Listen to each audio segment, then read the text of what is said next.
चलो विद्यार्थी मित्रों, હવે આજે આપણે થોડા કાલથી જે ટોપિક આપણે ભણ્યા હતા તેનાથી આપણે આગળ છે એ વધી બે દિવસથી આપણે પેશીઓ વિશે છે એ ભણીએ છીએ। શું શીખ્યા એમાંથી? તો કે વર્ધનશીલ પેશી છે એ વનસ્પતિના વૃદ્ધિ થવા માટેના પેશીઓ છે કે જે વૃદ્ધિ પામે છે એ કોષોને આપણે શું કહીએ છીએ? વર્ધનશીલ પેશી। આ વર્ધનશીલ પેશી છે એ પ્રાણીઓમાં જોવા મળે છે અને વનસ્પતિમાં પણ જોવા મળે છે। વનસ્પતિમાં વર્ધનશીલ પેશી છે તો આપણે ગઈકાલે જ તેવું શીખ્યા હતા વર્ધનશીલ પેશી વિશે કે વર્ધનશીલ પેશી છે એ અમુક જ ચોક્કસ ભાગમાં જ તેનું વૃદ્ધિ છે એ થાય છે। કાલે આપણે એનું ઉદાહરણ પર સમજ્યા હતા કે બે ગ્લાસ લીધો તો એની ઉપર ડુંગળીના બે કંદ મૂક્યા હતા। થોડા દિવસ પછી પાણી જોઈએ છે તો એ બંનેના મૂળ છે એ વધેલા હોય છે, પણ એક ગ્લાસમાંથી આપણે મૂળ છે એ કાપી નાખીએ છીએ અને ફરી પાછું બે દિવસ રહીને આપણે તેનું નિરીક્ષણ કરીએ છીએ તો જેના મૂળ કાપી નાખ્યા છે ત્યાંથી આગળ વધતા નથી, એટલે કે ચોક્કસ ભાગમાં જ તે વૃદ્ધિ છે એ થાય છે। અને આ પણ જે વર્ધનશીલ પેશીઓ હોય છે એ પરિપક્વ બની જાય પછી તેની વૃદ્ધિ છે એ થતી નથી અને એ પરિપક્વ બની જાય પછી એ કોષો છે શેમાં પરિવર્તે છે તો કે બીજી અન્ય પેશીઓમાં છે એ પરિવર્તન છે એ પામે છે। તો હવે આજે આપણે અન્ય પેશીઓ વિશે છે એ ભણવાની છે। તો આ જે અન્ય પેશીઓમાં પેલા સ્થાયી પેશી વિશે છે એ ભણવાનું છે કે અમુક જે આપણે કીધું હતું કે એ અન્ય પેશીઓમાં વિભાજન છે એ થાય છે। તો એમાં પ્રકાર છે સ્થાયી પેશી, જટિલ સ્થાયી પેશી। ત્યાર પછી સ્થાયી પેશી વિશે આપણે ભણીએ તો સ્થાયી પેશીના પણ પેટા પ્રકાર છે મૃદુતક, પછી તો કે દ્રઢોતક પેશી, સ્થૂલકોણક પેશી। તો આ પેશીઓમાં છે એ વિભાજન થાય છે। મૃદુતક પેશી છે એ કેવી રીતે તો કે ખોરાકનો છે એ સંગ્રહ કરે છે। સ્થૂલકોણક પેશી એટલે કે નમ્યતા આપે છે। આપણે ડિટેલમાં ભણશું ત્યારે આપણે વધુ ચર્ચા કરશું, પણ આપણે અત્યારે ઉપર છે એ માહિતી આપી દઈએ। તો મૃદુતક પેશી છે શું કામ કરે? ખોરાકનો સંગ્રહ કરવાનો, પાણીનો સંગ્રહ કરવાનો। ત્યાર પછી સ્થૂલકોણક પેશી તો કે વનસ્પતિને નમ્યતા આપવાની અને દ્રઢોતક એટલે એના નામ ઉપરથી છે કે એને મજબૂતાઈ આપવાની અને દ્રઢતાઈ આપવાનું કામ છે એ આ પેશીઓ છે એ કરે છે। તો હવે આજે આપણે કાલના ટોપિકથી આગળ વધીએ, એમાં આજનો ટોપિક છે સ્થાયી પેશી અને ઈ પણ સ્થાયી પેશીઓમાં પણ સરળ સ્થાયી પેશી। સ્થાયી પેશીના પણ બે પ્રકાર આવે, સરળ સ્થાયી પેશી અને જટિલ સ્થાયી પેશી। આ જે સરળ સ્થાયી પેશી છે એના પણ ત્રણ પેટા પ્રકાર છે જે બોર્ડ ઉપર તમને દર્શાવેલા છે। તો હવે આપણે આજથી શરૂ કરી દઈએ। તો આ જે સ્થાયી પેશી છે એ શું કરે? એનું કામ શું? તો કે વર્ધનશીલ પેશી છે એની વૃદ્ધિ થવાની જ્યારે ક્ષમતા છે એ ગુમાવી દે છે। બરાબર, આપણે ગઈકાલે જ કીધું હતું કે વર્ધનશીલ પેશી છે એ અમુક ચોક્કસ સમય સુધી જ તેની વૃદ્ધિ છે એ થાય છે।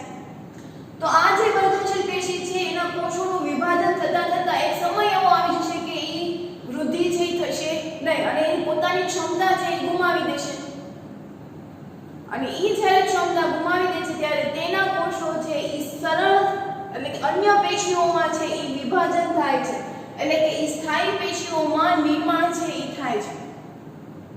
જો એક ઉદાહરણથી તમને સમજાવું કે ધારો કે આ એક મૂળ છે,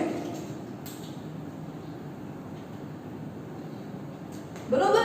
આ એક મૂળ છે। થોડા સમય પછી હું જ્યારે એનું અવલોકન કરીશ ત્યારે એ મૂળમાં છે એ વધારો થશે, એટલે કે એની વૃદ્ધિ છે એ થશે। તો તમે જો કે પહેલા અહીંયા સુધી એના હતા ત્યારે એના કોષો છે કે આપણે કીધું કે વર્ધનશીલ પેશીના જે કોષો હોય છે વૃદ્ધિ પામવાના એ ટોચ પર હોય છે, મૂળની ટોચ અને પ્રકાંડની ટોચ પર હોય છે। તો આ એની ટોચ થઈ। તો આ જે ટોચ છે એમાંથી તમે જુઓ તો વૃદ્ધિ છે એ થાય છે, પણ અમુક સમય પછી એનું વૃદ્ધિ છે એ થશે નહીં અને જે એના કોષો હતા એ તો ત્યાં ને ત્યાં જ રહેશે, બરોબર? જે આ કોષો હતા એ કોષો છે એ ત્યાં ને ત્યાં જ રહેશે અને એની વૃદ્ધિ છે એ આગળ વધતી જાય છે। તો આ જ્યારે કોષો હોય છે એ પછી સરળ સ્થાયી પેશીમાં રૂપાંતર એટલે કે સ્થાયી પેશીમાં રૂપાંતર થાય છે. શેમાં રૂપાંતર થાય છે? તો કે સ્થાયી પેશીમાં. તમે આકૃતિ પર તમે અંદાજ લગાવી શકો કે જ્યારે આપણે મૂળ છે તો એ મૂળની ટોચ ઉપર વર્ધનશીલ પેશીના કોષો છે એ આવેલા હોય છે. કોષોનો સમૂહ આવેલો છે જેને આપણે વર્ધનશીલ પેશી છે કહે. એટલે અહીંયા વર્ધનશીલ પેશી છે. એનું પરિપક્વ બની ગયું. એ મૂળ છે એ પરિપક્વ બની ગયું એટલે હવે જે એના નાના કોષો હતા એ વૃદ્ધિ પામી શકશે નહીં. એને થોડી વૃદ્ધિ છે એ પમાવી દીધી છે. પણ એ જે વૃદ્ધિ થઈ હવે એની વૃદ્ધિ થતી નથી. ત્યારે તેના કોષો છે એ પછી ક્યાં નિર્માણ પામે છે? તો કે સ્થાયી પેશીમાં નિર્માણ છે પામે છે. એટલે જે આ પોઈન્ટ લખ્યો છે પહેલો કે વર્ધનશીલ પેશીના કોષો છે એ વિભાજન થવાની ક્ષમતા છે એ ગુમાવી દે કે એની ક્ષમતા થતી નથી. અને જ્યારે ક્ષમતા એ ગુમાવી દે છે ત્યારે તે સ્થાયી પેશીનું નિર્માણ છે એ કરે છે. તો આ પ્રકારે વિશિષ્ટ કાર્ય કરવા માટે સ્થાયી સ્વરૂપ અને આકાર પ્રાપ્ત કરવાની પ્રક્રિયાને વિભેદીકરણ કહે છે. હવે આપણે શબ્દ સમજવાનો છે વિભેદીકરણ. આપણે એવું કીધું કે કોષો છે સ્થાયી પેશીમાં પરિવર્તન પામી ગયા. હવે આ જે કોષો છે એ અમુક ચોક્કસ પ્રકારનો આકાર છે એ ધારણ કરશે. ચોક્કસ પ્રકારનો આકાર છે એ ધારણ કરશે. દાખલા તરીકે થડ હોય તો થડને મોટું કરવું, ડાળી છે તો ડાળીને મોટી કરવી. એટલે કે ચોક્કસ પ્રકારનો આકાર છે એ પ્રાપ્ત કરશે. અને સ્થાયી સ્વરૂપ છે એ પણ ધારણ કરશે. આપણે સ્થાયી સ્વરૂપ એટલે ખબર છે કે એકને એક જગ્યાએ હલનચલન કરી શકે નહીં. અને વનસ્પતિ પેશી છે, વનસ્પતિ એ શું છે? તો કે એ સ્થાયી પેશી છે. એનો હલનચલન છે એ થતું નથી. આપણે આવો સમજ્યા હતા કે ગતિ કરતા નથી. તો આ જે પ્રકાર છે કે જેમાંથી સ્થાયી પેશી બની ગયા એના પછી શું કરશે આ કોષો? તો કે એ સ્થાયી પેશી એટલે કે સ્થાયી થશે. એટલે કે એ કોષો છે બીજે આગળ જશે ને. એટલે તમે જુઓ આ કોષો છે એ ક્યાં ને ક્યાં છે, એના મૂળ છે એમાં વધારો થયો. એટલે કે એ જે મૂળ કોષો હોય છે એ સ્થાયી હોય છે અને તો કે એ ચોક્કસ આકાર છે એ ધારણ કરે છે. આમ ચોક્કસ આકાર ધારણ કરવો અને કોષો છે એ ક્યાં ને ક્યાં રહેવા, તો એવી જે પ્રક્રિયા છે એને વિભેદીકરણ છે એ કહે છે. એટલે કે આ પ્રકારે વિશિષ્ટ કાર્ય કરવા માટે હવે સ્થાયી પેશી છે એ નિર્માણ પામી ગયું. અને એનું કામ શું? તો કે સ્થાયી સ્વરૂપ ધારણ કરવાનું અને તો કે આકાર છે એ પ્રાપ્ત કરવાનો. આ આખી જે પ્રક્રિયા છે એને આપણે કહીશું વિભેદીકરણ પ્રક્રિયા. એને મારે સમીકરણ સ્વરૂપે છે દર્શાવવું છે તો વર્ધનશીલ પેશી છે એનું વિભાજન થઈને સ્થાયી પેશીમાં છે એ રૂપાંતર થાય છે. આપણે આખું આ જે પહેલી જે ટોપિક છે ને યાદ રાખવું એટલે આ રીતે યાદ રખાય કે વર્ધનશીલ પેશીના કોષો છે એ વિભાજન પામીને સ્થાયી પેશીમાં નિર્માણ છે એ થાય છે. આમ સ્થાયી પેશીના ટોટલ 3 પ્રકાર: મૃદુતક પેશી, સ્થૂલકોણક પેશી અને દ્રઢોતક પેશી. મૃદુતક પેશી એટલે શું? તો કે ઈ જે કોષ હોય છે ઈ વનસ્પતિના ખોરાકનો સંગ્રહ કરે છે. શું કરે છે? ઈ ખોરાકનો સંગ્રહ. એના પછી તેની કોષ દીવાલ હોય છે એ એકદમ પાતળી હોય છે. એની જે રચના હોય છે, કોષોની ગોઠવણી જે હોય છે તે એની વચ્ચે જગ્યા છે એ રહી છે. એટલે વિજ્ઞાનની ભાષામાં આપણે એવું કહી શકીએ કે કોષો વચ્ચે અવકાશ છે એ રહેલો હોય છે. અને આમાં કોષો છે એની વચ્ચે જગ્યા છે એ ઘણી બધી રહેલી હોય છે. આમ નજીક નજીક હોય પણ એ જગ્યા છે એ ખૂબ જ રહેલી હોય. એના પછી તો કે જલીય વનસ્પતિમાં પણ આ મૃદુતક પેશી છે એ જોવા મળે છે. કેવી રીતે? તો કે જલીય જે વનસ્પતિ હોય છે એમાં વાત કોટલ હોય છે. શું હોય છે? વાત કોટલ. અને આ વાત કોટલ હોય છે એને આપણે કહીશું તારક ક્ષમતા અથવા તો ઉપલાવક બળ. એટલે તેને કારણે જ તે વનસ્પતિ જે હોય છે એ પાણી ઉપર છે એ તરે છે. કોટલ એટલે એક પ્રકારનું છિદ્ર છે એવું થાય. વાત કોટલ. આપણે કમળ છે તો કમળના પાન છે એ ક્યાં જોવા મળે છે? તો કે પાણીની સપાટી ઉપર છે એ જોવા મળે છે. કમળના જે પાન હોય છે ક્યાં જોવા મળે છે? તો કે પાણીની જે સપાટી તો કે જલીય વનસ્પતિમાં પણ વાત કોટલ છે હોય છે અને તેના કારણે ઉપલાવક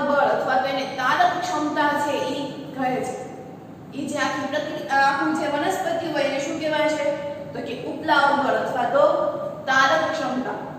તો હવે આપણે આ મૃદુતક પેશી વિશે છે એ ભણવાનું છે. તો આ જે પેશી છે વનસ્પતિને આધાર આપવાનું કામ કરે છે, એટલે આ પેશીને આપણે આધારોત્તક પેશી છે એ કહીએ છીએ. તો પેશીના કેટલાક કોષો આધારોત્તક કાર્ય કરતી પેશીનું નિર્માણ છે એ કરે છે, જેને મૃદુતક પેશી છે એ કહે છે. અને આ જે મૃદુતક પેશી છે એ કેવી છે? તો કે સ્થાયી છે. ખાસ છે યાદ રાખજો કે મૃદુતક પેશી છે એ ક્યારે બને છે? તો કે પેશીના કેટલાક કોષો હોય છે એ આધારોત્તક પેશી તરીકેનું નિર્માણ છે એ કરે છે. આપણે એવું કીધું કે વર્ધનશીલ પેશીનું જ્યારે એ પરિપક્વ બની જાય છે ત્યારે અન્ય પેશીમાં રૂપાંતર છે એ પામે છે. ત્યારે આ જે પેશીના કેટલાક કોષો હોય છે એ વનસ્પતિને આધાર આપવા માટેના કોષો છે એનું નિર્માણ કરે છે. એ જ અહીં તે. અને આ જે આધાર આપવાનું કામ કરતા જે કોષો છે એ કોષો એક નો એનો શું હોય? આખો સમૂહ હોય. અને એ સમૂહને આપણે કહીશું મૃદુતક પેશી. કોને કહેવાય છે મૃદુતક પેશી? તો કે પેશીના કેટલાક કોષો છે એમાંથી એને આધાર આપવાનું કામ છે એ કરે છે. અને આધાર આપતા આ જે કોષો હોય છે એ કોષોના સમૂહને મૃદુતક પેશી છે એ કહે છે. આ જે પેશી હોય એ પણ કેવી હોય છે? તો કે સ્થાયી હોય છે. એની જે કોષ દિવાલ હોય છે એકદમ પાતળી છે એ હોય છે. શિથિલ ગોઠવણી હોય. શિથિલ ગોઠવણી એટલે કે હા આપણે ગુજરાતી ભાષામાં કહીએ તો ઢીલી ધફ. એની ગોઠવણી કેવી હોય? એકદમ ઢીલી ધફ. ઘણા બધા આંતરકોષીય વચ્ચેની અવકાશ છે એ ખૂબ જ રહેલો છે. એની ગોઠવણી છે એ કેવી થયેલી હોય? આકૃતિ ઉપરથી તમને ખબર પડશે.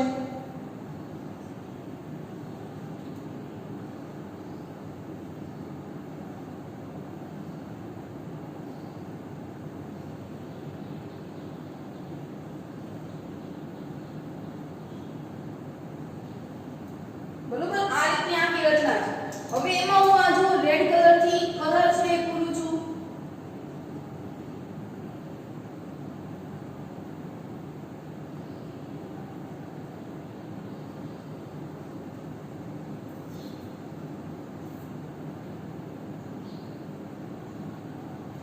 આમ આ જે કોષો હોય છે એ એકદમ નજીક હોય છે. બરોબર? પણ એ કોષોની વચ્ચે જે જગ્યાઓ રહેલી હોય છે એ કેવી હોય છે? તો કે એ ખૂબ જ એની વચ્ચે જગ્યાઓ છે એ રહેલી હોય છે. આમ એની ગોઠવણી એકદમ શિથિલ હોય છે. ગુજરાતી ભાષામાં કેવી હોય? તો એકદમ ઢીલી ઢબ.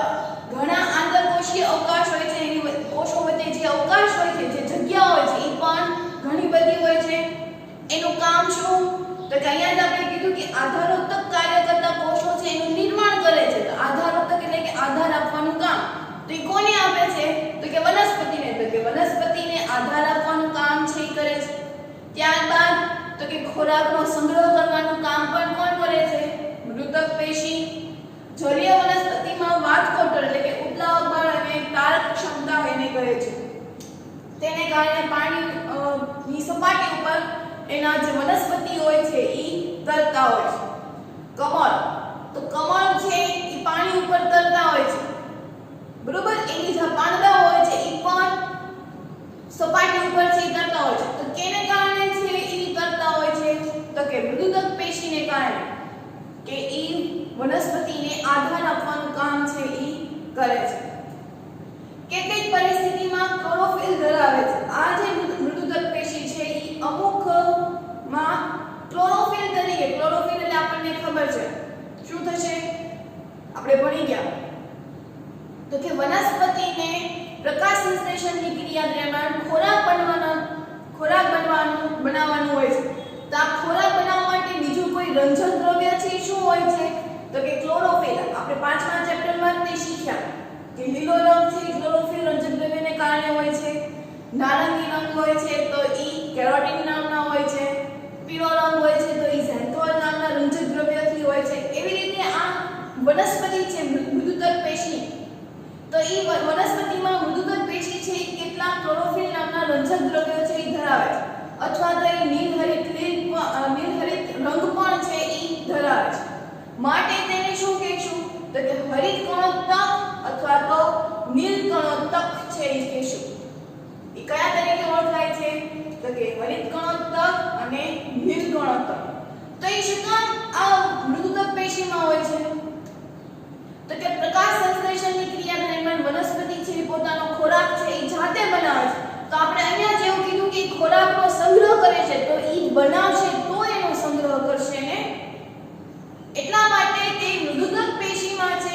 એના કોષો છે આવેલા છે. આપણે ઉપર છેલ્લું છે તે ખબર છે કે વનસ્પતિ છે એ પ્રકાશ સંશ્લેષણની ક્રિયા દરમિયાન ખોરાક છે એ બનાવે છે. પણ આ જે પ્રકાશ સંશ્લેષણની ક્રિયા દરમિયાન જે કોઈ રંજક દ્રવ્ય જરૂરી છે જેનું નામ છે હરિતકણ, અને આ હરિતકણ છે એ ક્યાં આવેલું હોય છે તો કે મૃદુતક પેશીમાં છે આવેલું હોય છે. અને મૃદુતક પેશીમાં જ તે ખોરાકનો સંગ્રહ છે એ થાય છે. એટલે કે કેટલીક પરિસ્થિતિમાં હરિતકણ અને પ્રકાશ સંશ્લેષણની ક્રિયા દરમિયાન ખોરાક છે એ બને છે.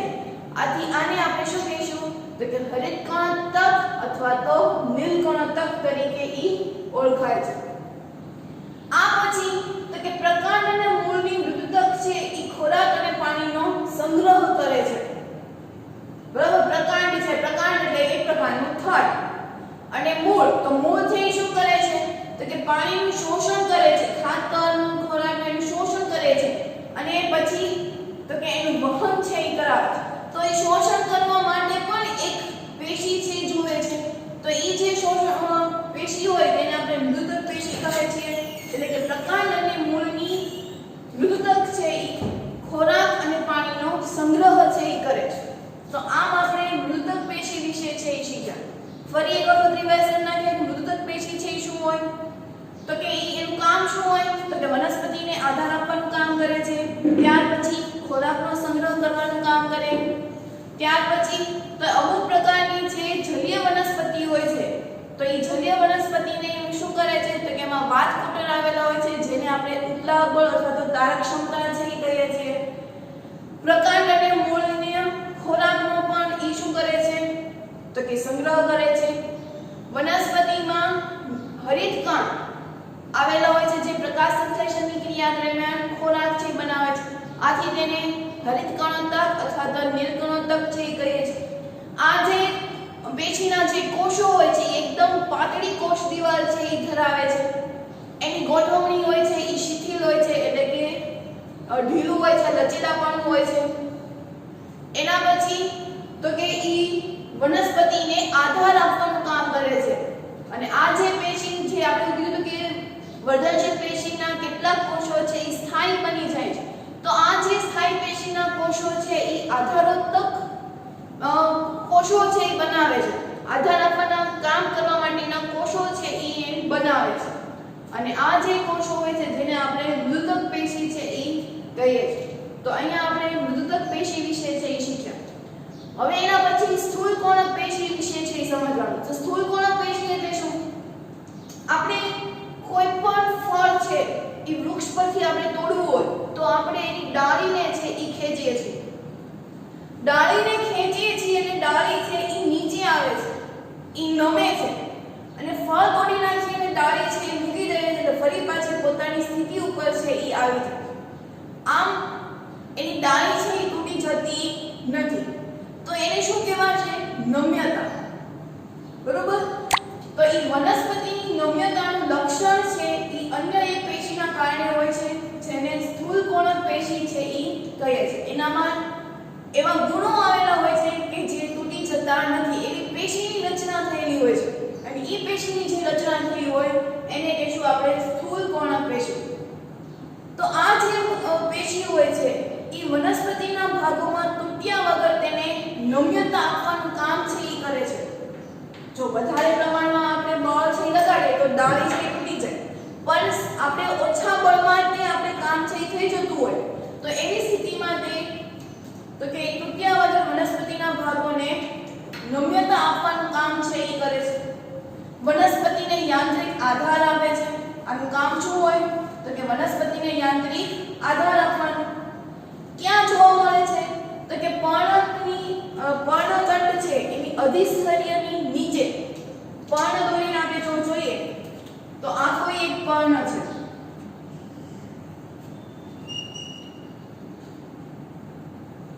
આ પર્ણમાં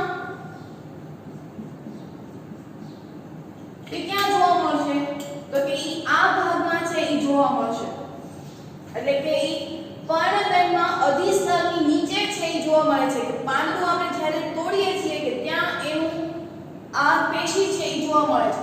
આપણે પાંદડાને પણ આપણે થોડું વાળીએ છીએ તો એ વળી જાય છે. નમ્યતા એટલે કે એને વાળીએ અને છતાં પણ કહેવાય નમ્યતા. તો એ પર્ણમાં પણ છે એ જોવા મળે છે. આ પેશીના કોષો કેવા હોય તો કે જીવંત હોય, લાંબા હોય અને કોણીય બાજુથી અનિયમિત છે એ મોટા હોય છે. અહીંથી તમે જુઓ તો આ ભાગ છે એ ધીરે ધીરે મોટો થતો જાય છે. તો આ પેશીના જે કોષો છે કેવા હોય તો કે જીવંત હોય છે, લાંબા હોય છે અને કોણીય બાજુએથી અનિયમિત મોટા હોય છે. હવે આ કોષોમાં આપણે શું કીધું કે એના આંતરકોષીય છે એ આંતરકોષીનો જે અવકાશ હોય છે એ ખૂબ જ વધારે હોય છે. જ્યારે સ્થૂળકોણક પેશીમાં જે કોષો વચ્ચેનું જે અંતર હોય છે એ ઓછું હોય છે. તો ફરી એક વખત સમજી લઈએ સ્થૂળકોણક પેશી. સ્થૂળકોણક પેશી એટલે કે એક પ્રકારનું નમ્યતા આપવાનું સાધન છે કે વનસ્પતિને નમ્યતા આપવાનું કામ છે એ કરે છે. એની જે કોષ દિવાલ હોય છે એ કેવી હોય છે તો કે એ જાડી હોય છે. એના પછી તો કે વનસ્પતિના ભાગોમાં તૂટ્યા વગર છે એ નમ્યતા છે આપે છે. વનસ્પતિને તોડવાની ક્ષમતા છે આપતા નથી. આપણે ઉદાહરણ સમજ્યા કે કોઈ પણ વૃક્ષ પરથી આપણે ફળ તોડવું હોય છે ત્યારે એ ફળ તોડવા માટે આપણે એ ડાળી છે એને નમાવીએ છીએ. ડાળીને નમાવ્યા પછી તમે જુઓ તો ડાળી છે એ નમે છે અને ફળ તોડી નાખતા ફરી પાછું આપણે ડાળીને છોડી દઈએ છીએ તો એ પોતાની મૂળ સ્થિતિમાં છે એ આવી જાય. આમ ડાળી છે એ તૂટતી નથી. એટલે કે વનસ્પતિના ભાગોમાં તે તૂટ્યા વગર નમ્યતા છે એ આપે છે. ક્યાં હોય છે એનું કામ શું હોય છે તો કે વનસ્પતિને યાંત્રિક આધાર આપવાનું કામ કરે છે. કઈ જગ્યાએ આ પેશી છે આવેલી હોય છે તો કે વનસ્પતિના જે પર્ણ હોય છે એ પર્ણના અધિસ્તરની નીચે છે એ જોવા મળે છે.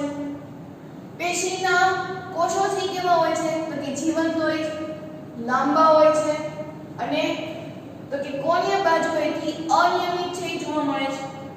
આંતરકોષીય જે અવકાશ હોય છે એ કેવો હોય છે તો કે ઘણો ઓછો હોય છે. જ્યારે મૃદુતક પેશી વિશમાં આપણે વાત કરી હતી તેમાં આંતરકોષો હોય છે એ ખૂબ જ વધારે હોય છે, જ્યારે સ્થૂળકોણક પેશીમાં એ ઓછા હોય છે.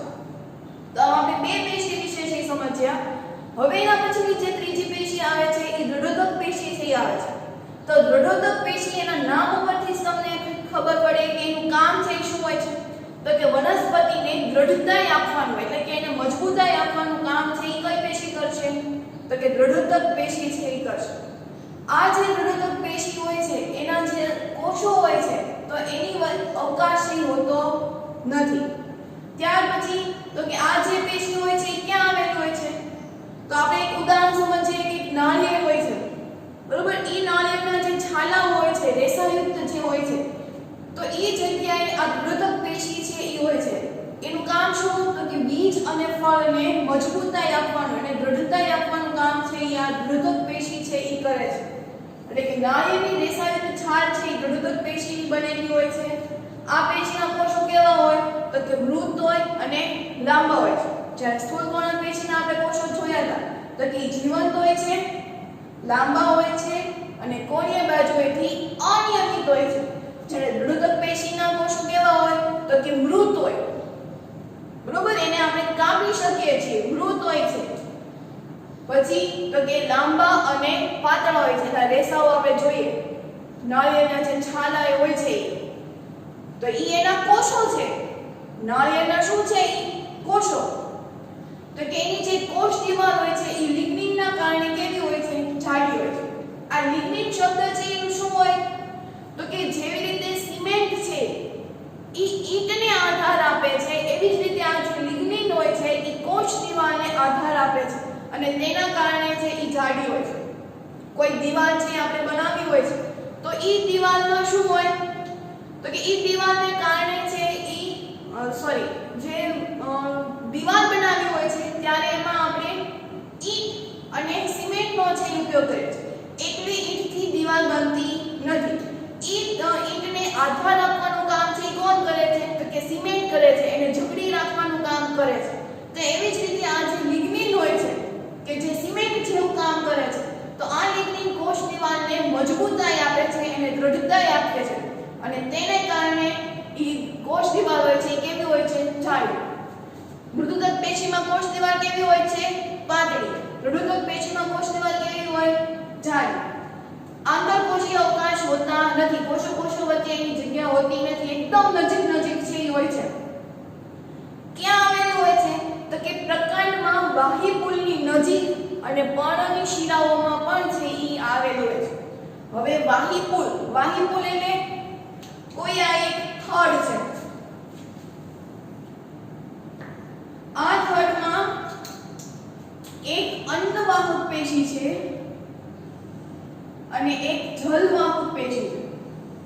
આ અન્નવાહક પેશી અને જલવાહક પેશી છે ઈ અમુક જગ્યાએ ભેગી થશે અને અમુક જગ્યાએ શું થશે? ભેગી થશે, આગળથી ભેગી થશે. આ જે બે ભેગી થશે એને આપણે શું કહેશું? તો કે બાહ્યપુલ. શું કહેવાય એને?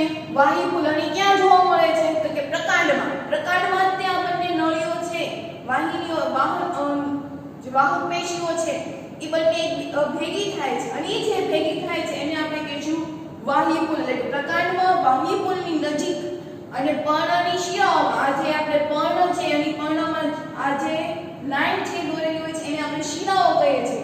તો આ જે શિરાઓમાં પણ આપણને દ્રઢોતક પેશી છે એ આપણને જોવા મળે છે. એ શું કામ હોય છે? તો કે પર્ણને આધાર આપે છે, મજબૂતાઈ આપવાનું કામ છે એ કરે છે, પર્ણને આમ સીધું રાખવાનું કામ છે એ કરે છે. એના પછી તો કે બીજ અને ફળની કઠોળ છાલમાં પણ આ દ્રઢોતક પેશી છે એ હોય છે. જેટલા ફળ છે એ કઠોળ હશે એ બધી જગ્યાએ શું આપેલું હશે? તો કે દ્રઢોતક પેશી. બદામ હોય છે, બરોબર? તો બદામની અંદરથી આપણે બદામ કાઢીએ છીએ તો એ બદામનું જે પાછળનો આપણે ઠળિયો કહીએ છીએ, તો એ ઠળિયાનું જે ઉપરનું જે પડ હોય છે કેવું હોય છે? કડક. તો એ શું કરે છે? તો અંદરનું જે ફળ હોય છે એને મજબૂતાઈ આપવાનું કામ કરે છે. એટલે કે જે બહારનો જે ભાગ હોય છે શેનો બનેલો હોય છે? તો કે દ્રઢોતક પેશી. એ તમે ઠળિયો પણ આપણે જોઈએ તો એ કેવો હોય છે? મૃત હોય છે. તો કે એનું કામ શું? આ પેશીનું તો કે વનસ્પતિના ભાગોને મજબૂતાઈ આપવાનું કામ છે એ આ સ્થૂળકોણક પેશી છે એ કરે. આમ સ્થૂળકોણક પેશી વનસ્પતિને દૃઢતાઈ આપવાનું, મજબૂતાઈ આપવાનું કામ કરે. ક્યાં જોવા મળે? તો કે એ જે કઠોળ હોય છે, બરોબર, જે બીજ કે ફળ કઠોળ હોય છે તો એ જગ્યાએ સ્થૂળકોણક પેશી જોવા મળે. આ પેશીના કોષો કેવા હોય? તો કે મૃત હોય, લાંબા હોય અને પાતળા હોય. એના પછી તો કે આંતરકોષીય અવકાશ હોતો નથી. પ્રકાંડમાં બાહ્યપુલની નજીક અને પર્ણની શિરાઓમાં પણ આ સ્થૂળકોણક પેશી છે ઈ જોવા મળે છે. પછી તો કે આ કોષની જે કોષ દિવાલ હોય છે ઈ લિગ્નિનના કારણે કેવી હોય છે? તો કે જાડી હોય છે.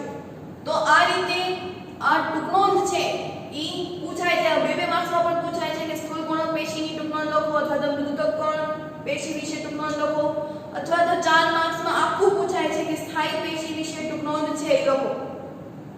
બરોબર? તો આજે આપણે સ્થાયી પેશી વિશે છે એ ભણ્યા. સ્થાયી પેશીમાં પણ કયું ભણ્યા? તો કે સરળ સ્થાયી પેશી. તો હોમવર્કમાં સ્થાયી પેશીમાં સરળ સ્થાયી પેશી છે એ ટૂંકનોંધ 3 વખત લખવાની છે, ટેક્સ્ટ બુકમાંથી લખવાની છે અને આ જે પોઈન્ટ્સ લખેલા છે એ તમારે ફેર બુકમાં છે એ લખવાના છે.